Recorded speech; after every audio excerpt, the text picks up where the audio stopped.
Hi, welcome to Neuroverse A podcast hosted by Clara. and Carolina, where we discuss all matters from neuroscience to philosophy and beyond. Today's episode is on Polyvagal Theory. What is this about? Yeah, I'm going to begin by explaining the theory since probably most of our listeners aren't familiar with it. So, it is a theory that concerns the autonomic nervous system, which is the part of our nervous system that's responsible for all our involuntary actions like breathing, and which we've talked about before, and our heart rate and our gut.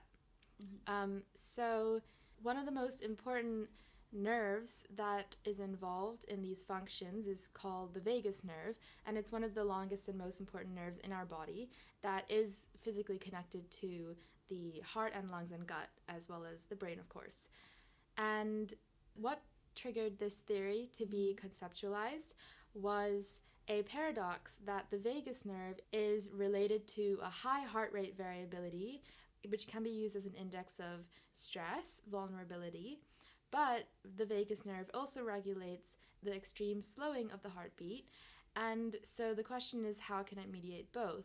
And so neuroscientist Stephen Porges came up with the polyvagal theory that the vagus nerve, which sends its output into the several regions of the body, can be divided into different categories that have opposing functions. Okay, what are these different categories and opposing functions? So this is where it gets interesting. So first, there is a system called the immobilization system.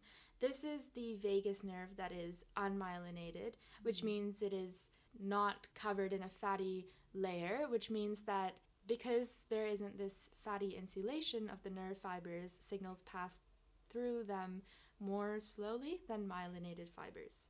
But anyways, this system is found throughout different species, from humans, all mammals, and all vertebrates, which includes reptiles and amphibians.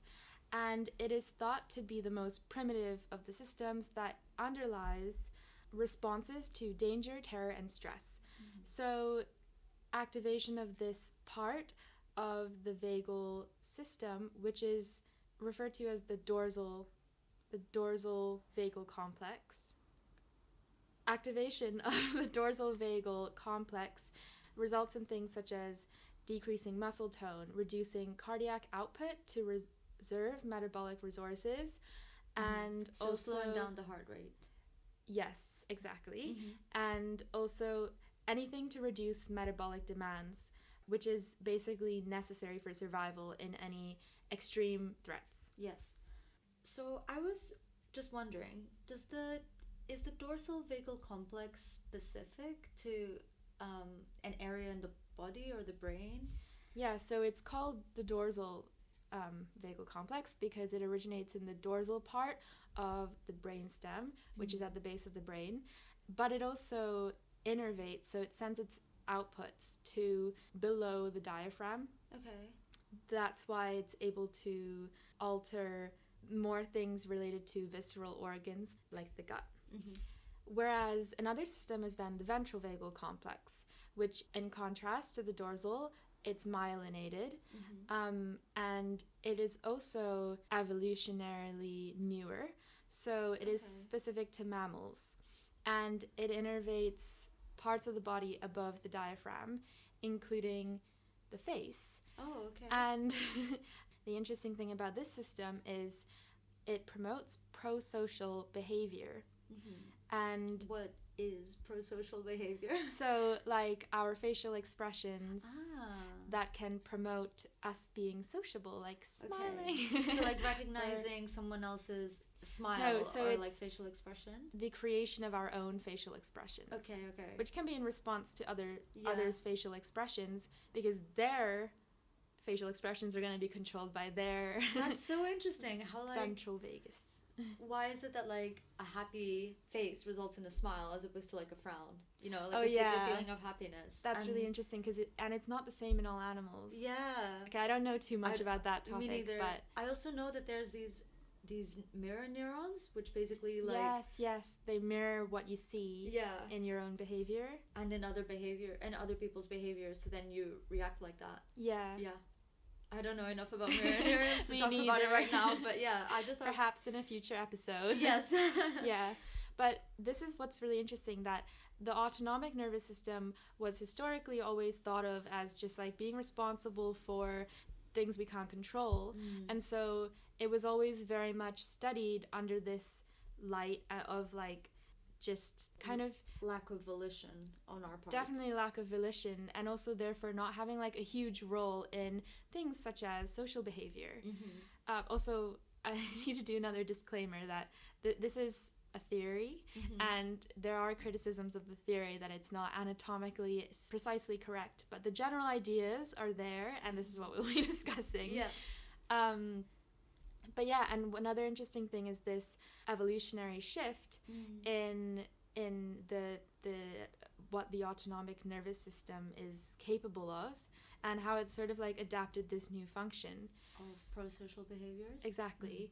And bidirectional coupling between our bodily state and our social behavior, because like the vagus therefore is able to control both what's happening with our heart rate and our breathing and our digestion, as well as our social behavior. Oh wow, that's so interesting. There's a third system in polyvagal theory, which is the sympathetic nervous system. So I probably should have also mentioned the vagus nerve is thought of as being part of the parasympathetic nervous system, which is responsible for what they call rest and digest. The opposite of that is the sympathetic nervous system, and it works in tangent with the parasympathetic nervous system. That is responsible for what they call fight or flight. So together, the sympathetic nervous system, the dorsal vagus, and the ventral vagus make up the polyvagal system, and they balance out one another, and at any one moment in time, depending on the environment, one particular system can become more predominant and override the others. Like how I talked about during threat, the dorsal vagal complex would therefore take over and respond with these primitive autonomic functions. But when we're in a safe environment that we perceive as safe, the ventral vagal complex would be more dominant. Would be more dominant and promote pro-social behavior. Nice. That's so interesting. I want to highlight here what I found really interesting is that how safe we feel, or our perception of how safe we are, determines how pro-social we are. I was thinking that. Yeah, it's so interesting. So perhaps someone who's in a bit more of a stressful or anxious state may be acting less pro-socially. And which I feel like I can relate with. And maybe we are quick to judge, but perhaps the dorsal vagus nerve is just being dominant over the ventral one. And they don't. Yes, and especially with anxiety, that would activate the sympathetic nervous system. So yes, actually it makes sense. Okay, so how can we put this theory into practice? Well, this is where I mention why I got introduced to this concept to start with, and why I'm interested in it is my love for yoga, which I practice yoga and teach sometimes. Very good teacher. And Carolina is one of my yoga students. But this theory interlaces with the benefits of yoga practices really, really well, and it interestingly really links with the philosophy of yoga. So yoga has a very complex and rich philosophical background, and I'm definitely not going to go into all of the details about this, but it's interesting that the concepts of polyvagal theory mirror with key concepts in yoga philosophy. So yoga philosophy is primarily dualistic. We're laughing because we have another episode on materialism and dualism. Yes. Listen to it. And you may find my views are even more confusing now that I'm here saying that I'm a yogi. But okay, so in yoga philosophy, suffering is thought to arise from a misalignment between the material world and the spirit, that is pure consciousness. So the material world, or material nature in itself, is made up of three main components, and these are what mirror the three polyvagal systems. Oh. So in yoga philosophy, these are called the gunas, and one is tamas, which is inertia, delusion, and indifference. Oh, wow. So this is thought to be to correspond with the dorsal vagal, because it is the immobilization system. In moments of complete terror, the first thing we do is not to react, but to become immobile, which is what the dorsal system does. Okay. And this relates to tamas, the concept of inertia. Okay. And then we have rajas, which is energy, turbulence, and pain, and chaos.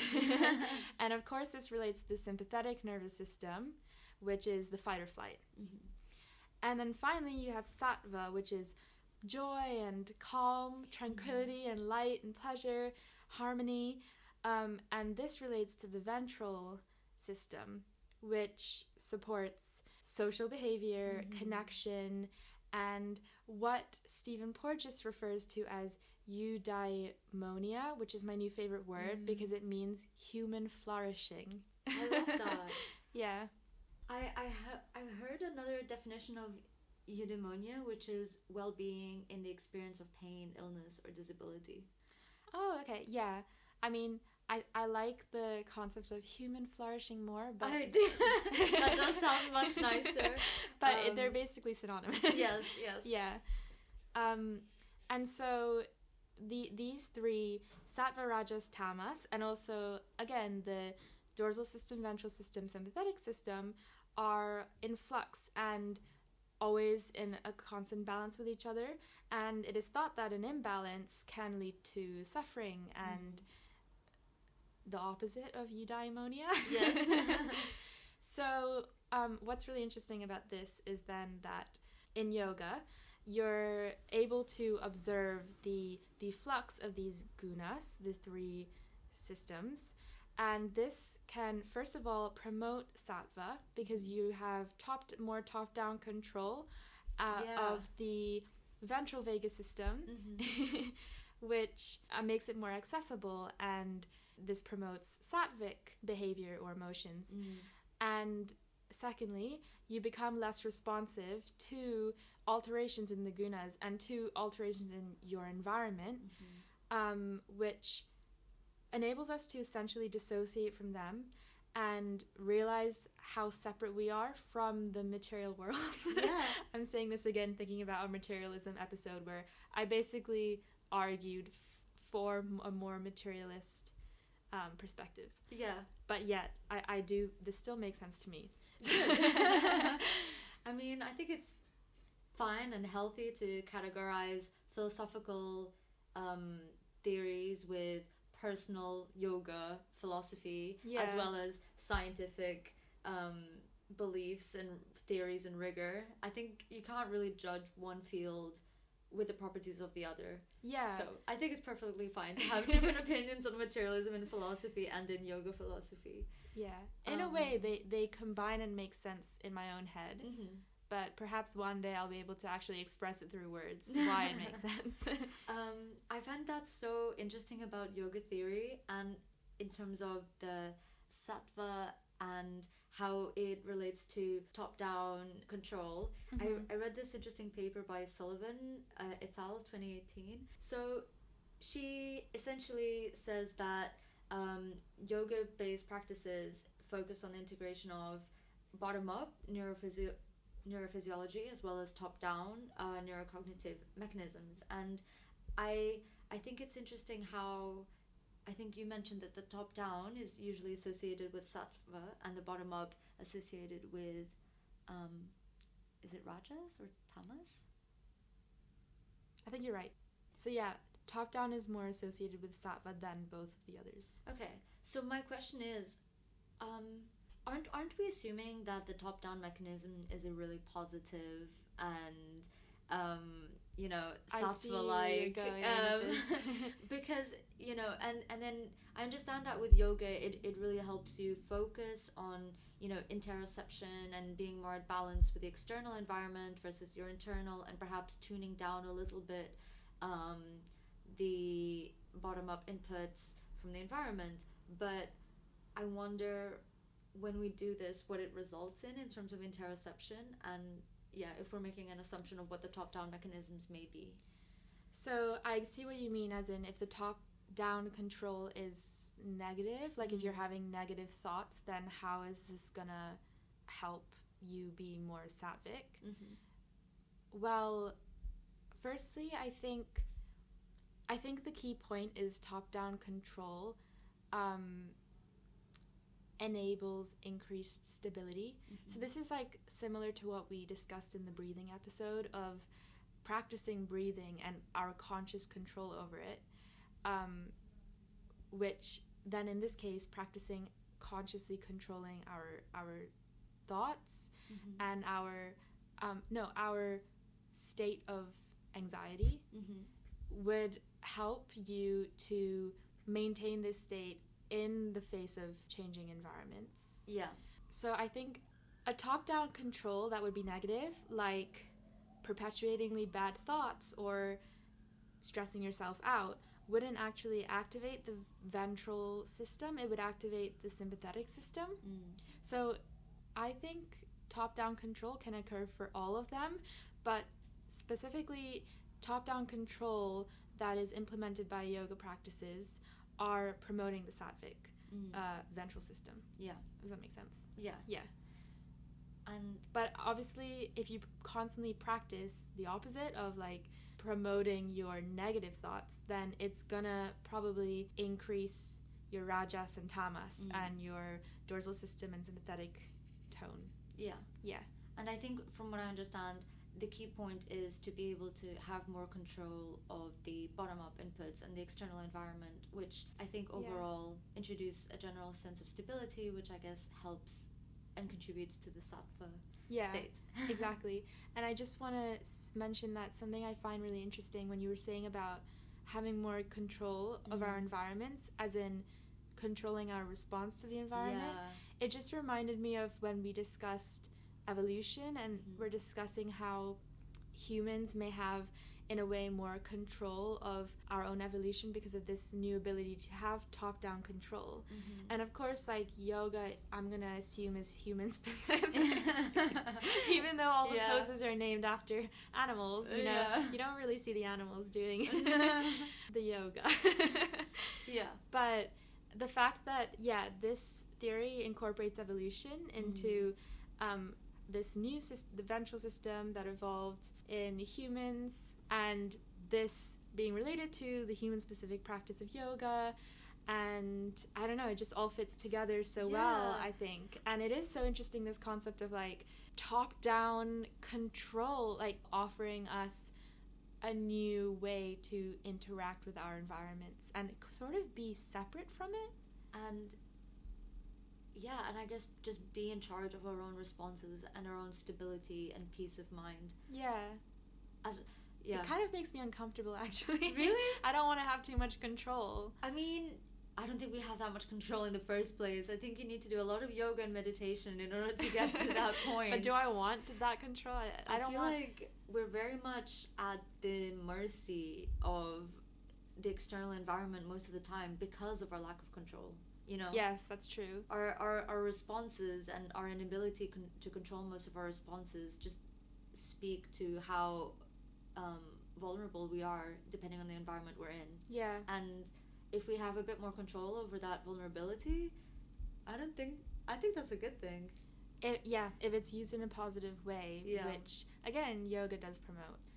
I don't do as much yoga as you do, but I do really enjoy meditation, and well, I would argue that meditation definitely is a bigger part of yoga than what people normally think of yoga as being a physical practice.